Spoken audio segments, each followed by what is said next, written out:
ನಮ್ಮ ಕರ್ನಾಟಕ ರಾಜ್ಯದಲ್ಲಿ ಒಟ್ಟು 6 ಖಾಯಂ ಜನತಾ ನ್ಯಾಯಾಲಯಗಳು ಇವೆ. ಇಂಗ್ಲಿಷ್ನಲ್ಲಿ ಪರ್ಮನೆಂಟ್ ಲೋಕ್ ಅದಾಲತ್ ಅಂತ ಕರಿತೀವಿ. ಮೊದಲನೇದಾಗಿ ಬೆಂಗಳೂರಿನಲ್ಲಿ ಒಂದು ಪರ್ಮನೆಂಟ್ ಲೋಕ್ ಅದಾಲತ್ ಇದೆ, ಮೈಸೂರಿನಲ್ಲಿ ಇದೆ, ಚಿಕ್ಕಮಗಳೂರಲ್ಲಿ ಇದೆ, ಬೆಳಗಾವಿಯಲ್ಲಿದೆ, ಧಾರವಾಡದಲ್ಲಿದೆ ಮತ್ತು ಕಲಬುರಗಿಯಲ್ಲಿದೆ. ಒಟ್ಟು 6 ಜನತಾ ನ್ಯಾಯಾಲಯಗಳು ಇವೆ. ಈ ಜನತಾ ನ್ಯಾಯಾಲಯಕ್ಕೆ ಒಬ್ಬ ಜಿಲ್ಲಾ ನ್ಯಾಯಾಧೀಶರು ಚೇರ್ಮನ್ರಾಗಿ ಕೆಲಸ ಮಾಡ್ತಾರೆ. ಅವರ ಜೊತೆ 2 ವಕೀಲರು, ಅಪಾರ ಅನುಭವವನ್ನು ಹೊಂದಿರತಕ್ಕಂಥ 2 ವಕೀಲರು ಮೆಂಬರ್ ಆಗಿರ್ತಾರೆ. ಹೀಗೆ 3 ಜನರು ಪರ್ಮನೆಂಟ್ ಲೋಕ್ ಅದಾಲತ್ನಲ್ಲಿ ಕಾರ್ಯನಿರ್ವಹಿಸ್ತಾ ಇರುವಂತದ್ದು. ಪರ್ಮನೆಂಟ್ ಲೋಕ್ ಅದಾಲತ್ ಅದಕ್ಕೆ ಒಂದು ಹೆಸರು ಖಾಯಂ ಜನತಾ ನ್ಯಾಯಾಲಯ.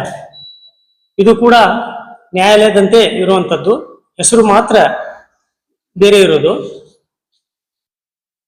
ಸಿವಿಲ್ ಕೋರ್ಟ್ನಲ್ಲಿ ಮಾಡುವಂತ ಡಿಗ್ರಿಗೆ ಪರ್ಮನೆಂಟ್ ಲೋಕ್ ಅದಾಲತ್ನಲ್ಲಿ ಮಾಡುವಂತ ಅವಾರ್ಡ್ಗೆ ಒಂದೇ ತರ ವ್ಯಾಖ್ಯಾನ ಇದೆ.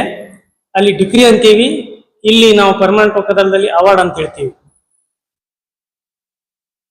ನಮ್ಮ ಕಲಬುರಗಿ ಜಿಲ್ಲೆಯ ಖಾಯಂ ಜನತಾ ನ್ಯಾಯಾಲಯಕ್ಕೆ 5 ಜಿಲ್ಲೆಗಳು ಒಳಪಡುತ್ತವೆ.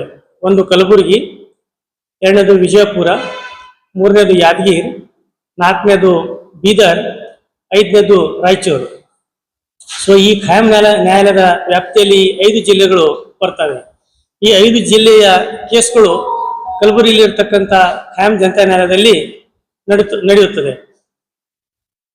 ಖಾಯಂ ಜನತಾ ನ್ಯಾಯಾಲಯದಲ್ಲಿ ಯಾವ ಪ್ರಕರಣಗಳು ಬರ್ತವೆ ಅಂತ ಕೇಳಿದ್ರೆ, 1ನೇದು ಸಾರಿಗೆ ಸೇವೆ, transportation of passengers and goods. ಯಾವ ಮುಖಾಂತರ ಅಂತ ಕೇಳಿದ್ರೆ ರಸ್ತೆ ಸಾರಿಗೆ, ಜಲ ಸಾರಿಗೆ ಮತ್ತು ವಾಯು ಸಾರಿಗೆ. 2ನೇದು ಪೋಸ್ಟಲ್, ಟೆಲಿಗ್ರಾಫ್ ಮತ್ತು ಟೆಲಿಫೋನ್ ಸೇವೆಗಳು. 3ನೇದು supply of electricity, supply of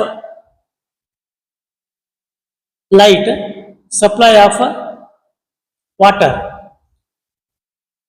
next insurance, ಅದಾದ್ಮೇಲೆ ಎಜುಕೇಶನ್, ಅದಾದ್ಮೇಲೆ ಬ್ಯಾಂಕಿನಲ್ಲಿ ಪಡೆದಿರತಕ್ಕಂಥ ಸಾಲಗಳ ವಸೂಲಾತಿ ಪ್ರಕರಣಗಳು, ಫೈನಾನ್ಷಿಯಲ್ ಇನ್ಸ್ಟಿಟ್ಯೂಷನ್ಸ್ ಅವುಗಳಲ್ಲಿ ಪಡೆದಿರತಕ್ಕಂಥ ಸಾಲಗಳ ವಸೂಲಾತಿ ಪ್ರಕರಣಗಳು, ರಿಯಲ್ ಎಸ್ಟೇಟ್ ಮತ್ತು ಹೌಸಿಂಗ್. ಹೀಗೆ ಇಂಥ ಪ್ರಕರಣಗಳು ನಮ್ಮ ನ್ಯಾಯಾಲಯದಲ್ಲಿ ನಡೆಯುತ್ತಿವೆ. ನಮ್ಮ ನ್ಯಾಯಾಲಯದಲ್ಲಿ ದಾಖಲಿಸಬೇಕಾಗಿರ್ತಕ್ಕಂಥ ಪ್ರಕರಣಗಳಿಗೆ ಯಾವುದೇ ರೀತಿ ಕೋರ್ಟ್ ಫೀ ಇರೋದಿಲ್ಲ.